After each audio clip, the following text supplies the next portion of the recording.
The news was like a thunderbolt to fans of a great rock band. The loss of lead vocalist and co-founder Glenn Frey left a hole in the music industry that seemed to be difficult to fill. But in the midst of the sadness, Don Henley, his longtime companion and bandmate, had to face his own pain, shame, and responsibility to continue a shared heritage. Don Henley finally talked about losing his brother in arms and how he got the strength to go on in a rare and emotional chat. Keep checking back, because anybody who has ever suffered a significant loss can learn from his tale of grieving and rebirth. When the band first started out, Glenn and Don were two ambitious young musicians ready to combine heart and harmony to create a fresh sound. Hit after hit songs that shaped a period and accompanied millions of people's lives was the result of their collaboration. They developed a relationship that went beyond friendship during decades of touring, working in studios, and performing in front of packed audiences. They were related. Then, in January of that year, doctors declared Glenn to be in serious condition.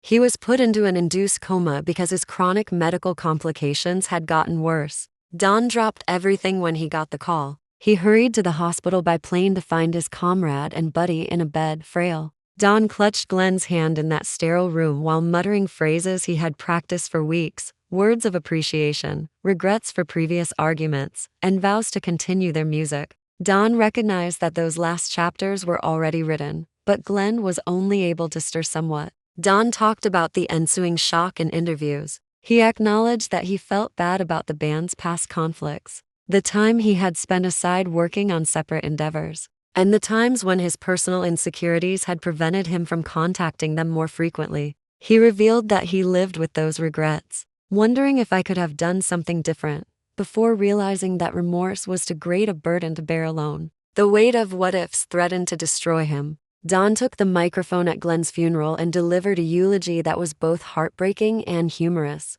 He recalled the shared excitement of seeing a crowd of fans sing along to their songs, road trips full of spontaneous jam sessions, and late-night composing sessions where they laughed until dawn. Each recollection was an homage to a life that had impacted so many, but his voice cracked as he talked. The cries in the room demonstrated Glenn's influence. Millions of people lost a friend, not just a band. Don had to decide in the ensuing months whether to keep the band's music alive or put it on hold. He went with the latter, since he thought their songs were universal and should be heard. He asked Glenn's son to join the band in his father's honor, taking over his father's guitar and vocal duties. Don felt a feeling of hope and closure as he saw that same voice emerge from a new generation. It demonstrated to him that the spirit of the departed can be carried on by reviving legacies. Don found that grieving is something you have to learn to live with, not something you can conquer. He turned to songwriting as a means of communicating with Glenn directly, journaled for solace, and sought therapy to manage his emotions.